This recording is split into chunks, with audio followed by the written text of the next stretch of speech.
सदियों से ज्यादातर इंसान पृथ्वी के उत्तरी गोले में ही बसे हैं। पृथ्वी के ज्यादातर देश और कॉन्टिनेंट्स भी अर्थ के उत्तरी ग्लोब में ही है।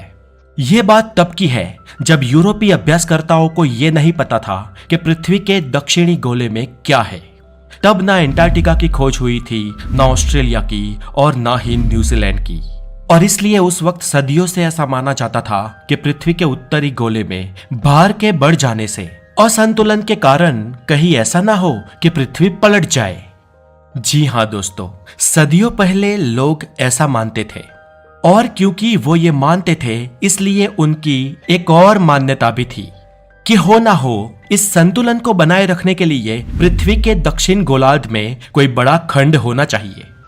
उस वक्त के लोगों की इस मान्यता का कोई वैज्ञानिक वजूद तो नहीं था। फिर भी कई यूरोपियन अभ्यासकर्ताओं ने उस समय में दक्षिण गोलार्ध के एक काल्पनिक महाखंड का नामकरण कर दिया और जो था टेरा ऑस्ट्रेलिस इनकॉग्निटा। ये नाम लैटिन भाषा का था जिसका अर्थ होता है अननोन साउथलैंड। ये दुनिया का एक ऐसा पहला खंड बना जिसकी खोज के पहले ही उसका नामकरण हो चुका था। धीरे धीरे समय के साथ ये ऑस्ट्रेलिस शब्द ऑस्ट्रेलिया बन गया और जो बाद में एक देश का भी नाम बना। दोस्तों, ये देश दुनिया से विलुप्त था। ये देश और वहां के लोग हजारों सालों तक दुनिया से अछूते रहे और फिर अचानक कैप्टन जेम्स कुक नाम के एक ब्रिटिश यूरोपियन ने इस नई दुनिया की ओर कदम रखा और उसने वहां जाकर अपनी आंखों के सामने देखी एक नई दुनिया जहां पर बसते थे अजीब लोग और बहुत ही अलग प्राणी। कैप्टन जेम्स कुक जब इंग्लैंड से निकला तब पहली बात तो ये कि तब वो टेरा ऑस्ट्रेलिस इनकॉग्निटा की खोज में नहीं निकला था।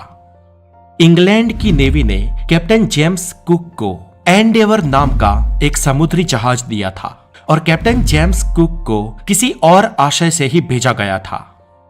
दरअसल साल 1769 के जून महीने में सूर्य के बीच शुक्र ग्रह का ट्रांजिट होने वाला था। ट्रांजिट मतलब दोस्तों सूर्य और पृथ्वी के बीच बुध और शुक्र जब आते हैं और सूरज के बीच से वो एक काले टपके की तरह जाते हुए दिखाई देते हैं, इस दृश्य को ट्रांजिट कहते हैं, जिसे हिंदी में यामयोत्तर गमन भी कहते हैं। और शुक्र ग्रह का ये ट्रांजिट पृथ्वी से हर 243 साल में 2 बार ही दिखता है। उस समय के अभ्यासकर्ताओं के पास भी ग्रहों की दूरी का और उसके भ्रमण का सटीक कैलकुलेशन था और इसलिए ये जानना कि ये कहां से दिखेगा और कब दिखेगा ये बहुत ही आसान था। साल 1769 के जून महीने में शुक्र का ये ट्रांजिट दक्षिण प्रशांत महासागर के ताहित टापुओं पर से दिखने वाला था, ये खोजकर्ता जानते थे। दोस्तों, दरअसल इस ट्रांजिट के अभ्यास से वैज्ञानिक सूर्यमंडल के ग्रहों के बीच की दूरी जानना चाहते थे और खगोल विद्यों के बीच उस समय सिर्फ 6 ग्रहों का ही अस्तित्व था। उस समय में यूरेनस और नेपच्यून ग्रह की खोज नहीं हुई थी और प्लूटो नाम का वामन ग्रह भी खोजा नहीं गया था।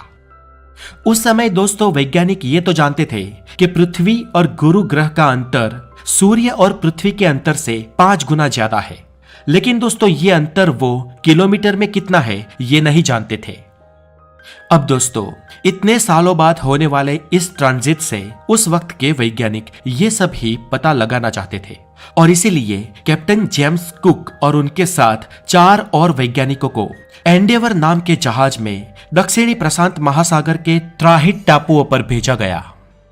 कैप्टन जेम्स कुक और उनके साथियों ने इस ट्रांजिट की सारी डिटेल दस्तावेजों में ऐड की, यानी कि उनका यह वैज्ञानिक काम खत्म हो गया था। लेकिन दोस्तों इंग्लैंड की नौसेना ने कैप्टन जेम्स कुक को एक और दस्तावेज भी दिया था और कहा गया था कि यह दस्तावेज उन्हें ट्रांजिट के निरीक्षण के बाद ही खोलना है। और जब इस निरीक्षण के बाद कैप्टन जेम्स कुक ने इस दस्तावेज को खोला तो उसमें लिखा था कि जेम्स कुक और उनकी टीम को इंग्लैंड आने से पहले एक और काम भी करना है। उन्हें अपनी खोज को आगे बढ़ाना है और उन्हें अ continent of land of great extent को भी खोजना है और वहां पर उन्हें in the name of the king of the great Britain की ओर से कब्जा भी करना है। और इसे पढ़ते ही जेम्स कुक और उनके साथी टाहिट टापुओं से आगे बढ़े और पश्चिम दिशा की ओर सफर करते रहे। साल 1769 के अक्टूबर महीने में वो लोग न्यूजीलैंड पहुंचे। ये यूरोपियन लोगों के लिए नई भूमि थी। यहां पर सिर्फ माओरी नाम के आदिवासी ही बसते थे। इस प्रदेश पर पहुंचते ही कैप्टन जेम्स कुक ने अपना राष्ट्रध्वज लहराया और इस प्रदेश को ब्रिटेन की मालकियत के रूप में दर्शाया। इसके बाद प्रवास को पश्चिम उत्तर दिशा की ओर जारी रखा गया और साल 1770 के अप्रैल महीने में यूरोपीय मान्यता के तहत पृथ्वी को संतुलित रखने वाले उस महाखंड की खोज कर दी, जिसे यूरोप में कहा जाता था टेरा ऑस्ट्रेलिस इनकॉग्निटा। कैप्टन कुक ने इस महाखंड पर पहुंच के वहां पर भी अपने राष्ट्रध्वज को लहराया और इस पर भी ब्रिटेन की मिल्कियत जाहिर की। कैप्टन जेम्स कुक वो पहला यूरोपियन था जिसने ऑस्ट्रेलिया की इस धरती पर कदम रखा था। लेकिन फिर भी दोस्तों, कैप्टन जेम्स कुक ऑस्ट्रेलिया की इस विशाल भूमि का सबसे पहला खोजक नहीं था, क्योंकि आज से करीब 50,000 साल पहले एशिया के एबोरिजिनिस यानी कि एशिया की आदिवासी जनजाति पहले ही ऑस्ट्रेलिया पहुंच चुकी थी। जी हां दोस्तों, आज से करीब लाखों साल पहले प्लाइस्टोसिन नाम के आखिरी हिमयुग की शुरुआत के बाद विषुववृत्त के समुद्र का पानी भी बर्फ की मोटी चादर बन गया था और सागर का पानी मोटी पपड़ी बनकर करीब 100 मीटर से भी नीचे सरक गया था। और इसके चलते बहुत बड़ी तादाद में समुद्र जल के नीचे दबी जमीन अब खुले आसमान में आ गई थी और इस वजह से अग्नि एशिया और ऑस्ट्रेलिया के बीच एक भूमिगत सेतु बना था। दोस्तों, वैज्ञानिक मानते हैं कि यह सेतु अखंड नहीं था। यहां पर कई कई जगह पर बर्फ की पतली चादर या पानी भी था, लेकिन एक लैंड से दूसरे लैंड के बीच की दूरी बहुत ज्यादा नहीं थी। जब ये एशियाई आदिवासी हिमयुग की ठंडी के कारण उत्तर से दक्षिण की ओर प्रयाण कर रहे थे, तब बीच में कई कई जगह पर पानी के अवरोध ने उन्हें रोका भी। लेकिन इस अंतर को पार करने के लिए उनके पास हजारों साल थे। धीरे धीरे ये गुफा मानव या आदि मानव डेवलप्ड होते रहे और वो लकड़े की नाव बनाना भी सीखे और आखिरकार वो ऑस्ट्रेलिया पहुंचे।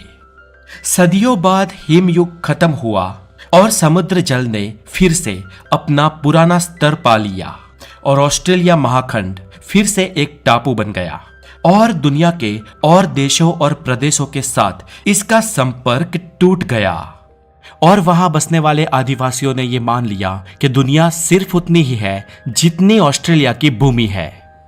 लेकिन सालों बाद फिर से जब जेम्स कुक ने इस भूमि को खोज लिया, तब बाहरी दुनिया के लिए ऑस्ट्रेलिया की इस छोटी सी दुनिया के भी रास्ते खुल गए।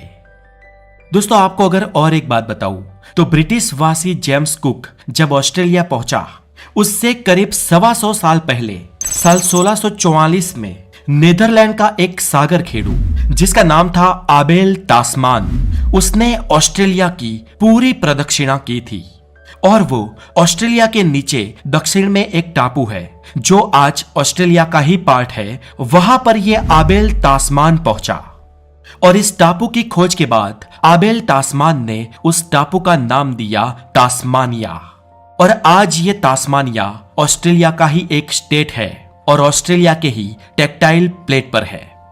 तो फिर इस हिसाब से तो आबेल तास्मान ने जेम्स कुक से पहले ऑस्ट्रेलिया की खोज की थी। लेकिन फिर भी दोस्तों, भूतकाल में अगर और पीछे जाया जाए तो ना आबेल तास्मान ऑस्ट्रेलिया का पहला खोजी था और ना ही जेम्स कुक ऑस्ट्रेलिया पर पहुंचने वाले सबसे पहले अग्नि एशियाई आदिवासी लोग थे। अब जेम्स कुक की बात करें तो वो ऑस्ट्रेलिया की खोज के बाद ब्रिटेन गया और वहां से उसके खोजे हुए रास्ते से कई और ब्रिटिश ऑस्ट्रेलिया आने लगे। इन्होंने ऑस्ट्रेलिया को अपनी कॉलोनी बना लिया। हालांकि ब्रिटिश लोगों ने ब्रिटेन की मेन भूमि से तड़ीपार किए हुए गुनहगारों को ऑस्ट्रेलिया में बसाया। इससे पहले ब्रिटेन इन गुनहगारों को अमेरिका भेजता था, लेकिन जैसे ही अमेरिका ब्रिटिशरों से आजाद हुआ, ब्रिटिशरों ने अपने इन गुनहगारों को ऑस्ट्रेलिया भेजना शुरू कर दिया। आज भी दोस्तों ऑस्ट्रेलिया का हर 4 में से 1 नागरिक ऐसा है जिसका पूर्वज अपराधी था।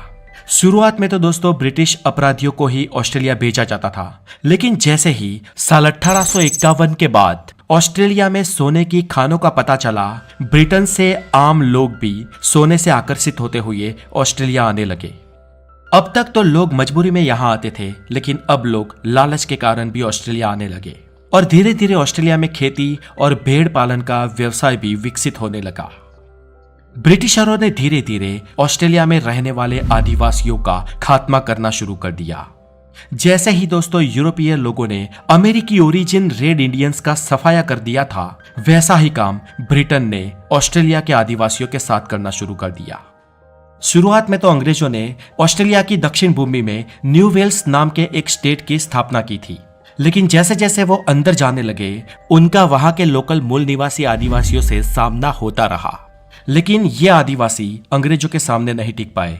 ऊपर से उनकी इम्यूनिटी भी बहुत वीक थी और यूरोपीय लोग अपने साथ बहुत सारे रोग भी लेकर आए थे, जैसे कि स्मॉल पॉक्स ने तो इन मूल निवासी आदिवासियों का निकंदन निकाल दिया। ऊपर से अंग्रेजों ने अपने आधुनिक हथियारों से इन आदिवासियों का खात्मा बुला लिया और आज ऑस्ट्रेलिया के इन मूल निवासियों की तादाद ऑस्ट्रेलिया में ही बहुत ही कम है। हालांकि सालों बाद पिछले कुछ वर्ष पहले ही ऑस्ट्रेलियन गवर्नमेंट ने वहां पर बसने वाले आज बचे कुचे कुछ आदिवासी, जिन्हें एबोर्जिनिस या एबोर्जिनियल कहा जाता है, उनसे ऑफिशियली इस बात के लिए माफी भी मांगी थी। दोस्तों 19वीं सदी के अंत की बात करें तो साल 1891 में ऑस्ट्रेलिया के 6 राज्यों ने मिलकर एक संघ बनाने की सोची और बनाया भी। और इसके करीब 10 साल बाद यानी कि 1 जनवरी 1901 को, यानी कि 20वीं सदी की लगभग शुरुआत में ही New South Wales, Tasmania, Victoria, Queensland, South Australia और वेस्टर्न ऑस्ट्रेलिया, इन 6 राज्यों ने मिलकर एक ऑस्ट्रेलियाई फेडरेशन की स्थापना की, जिसे ब्रिटिश पार्लियामेंट ने अपनी मान्यता भी दी। लेकिन दोस्तों ये स्वतंत्रता बस एक नाम की ही थी, क्योंकि विदेश नीति जैसे इंपोर्टेंट इश्यूज पर अभी भी ब्रिटेन का ही राज था। और दोस्तों ऑस्ट्रेलियन लोग ये मानते थे कि ये उनके लिए जरूरी भी था, क्योंकि उस वक्त ऑस्ट्रेलिया नया नया देश बना था और ब्रिटेन एक महासत्ता हुआ करता था। ब्रिटिश रॉयल नेवी ऑस्ट्रेलिया की सुरक्षा के लिए बेहद जरूरी थी। हालांकि दूसरे विश्व युद्ध के बाद ब्रिटेन की ऑस्ट्रेलिया के ऊपर की पकड़ कम हो गई और 1941 के बाद से ऑस्ट्रेलिया ने ब्रिटेन की जगह अमेरिका को अहमियत देना शुरू कर दिया और आगे चलकर 3 मार्च 1986 को ऑस्ट्रेलिया ब्रिटेन के शिकंजे से पूर्णतः आजाद हो गया। अब दोस्तों एंड में आपके नॉलेज में बढ़ोतरी करने वाली एक बात, ऑस्ट्रेलिया का नेशनल एनिमल है कैंगरू और बहुत सारे लोग इसके नाम के पीछे एक स्टोरी को मानते हैं। कहा जाता है कि कैप्टन जेम्स कुक जब ऑस्ट्रेलिया की धरती पर उतरे थे, तब थोड़े दिनों बाद उन्होंने इस एनिमल को देखा था और उन्होंने इस प्राणी को देखते ही एक लोकल आदिवासी से पूछा कि व्हाट इज दिस, ये क्या है? और उस ऑस्ट्रेलियन आदिवासी ने जवाब दिया कैंगरू। और इस कैंगरू नाम को बतौर एक एनिमल के नाम के तौर पर जेम्स कुक ने डायरी में नोट किया और बाद में एक ब्रिटिश स्टोरी प्रचलित होती है जिसमें कहा जाता है कि उस लोकल आदिवासी को इस एनिमल के बारे में नहीं पता था, इसलिए उसने अपनी भाषा में जवाब दिया कि आई डोंट नो। और इस आई डोंट नो को कैंगरू के रूप में जेम्स कुक ने लिखा। लेकिन बाद में इस स्टोरी पर दोस्तों रिसर्च हुए और रिसर्चर ये मानते हैं कि उस व्यक्ति ने अपनी भाषा में आई डोंट नो नहीं कहा था, लेकिन ब्लैक एनिमल कहा था। जैसे कि ब्लैक कांगारू को ऑस्ट्रेलिया के मूल आदिवासी गुंगुरू बोलते थे और कैप्टन कुक ने इस गुंगुरू को ही अपभ्रंश करके कांगारू कर दिया और आज इसका नाम कांगारू पड़ गया है। हालांकि दोस्तों ये ऑस्ट्रेलिया का नेशनल एनिमल इसलिए है क्योंकि माना जाता है कि कांगारू कभी पीछे नहीं चल सकता, वो आगे ही चलता है, इसलिए ऑस्ट्रेलिया का विकास भी हमेशा आगे ही रहे इस प्रतीक के रूप में। और ये प्राणी आमतौर पर ऑस्ट्रेलिया में ही पाया जाता है, ये ऑस्ट्रेलिया का ही नेटिव है, इसलिए कैंगरू को ऑस्ट्रेलिया का नेशनल एनिमल बना दिया गया है। ऑस्ट्रेलिया के बारे में ये डिटेल्ड वीडियो आपको कैसी लगी हमें कमेंट करके जरूर बताएं। इस वीडियो को लाइक करें और अगर आप नए हैं तो द नॉलेज के साथ जुड़ जाए। बहुत जल्दी दोस्तों मैं आपको मिलूंगा एक ऐसे ही हेल्दी नॉलेजेबल वीडियो के साथ। तब तक stay tuned with the knowledge. Have a wonderful day. Take care.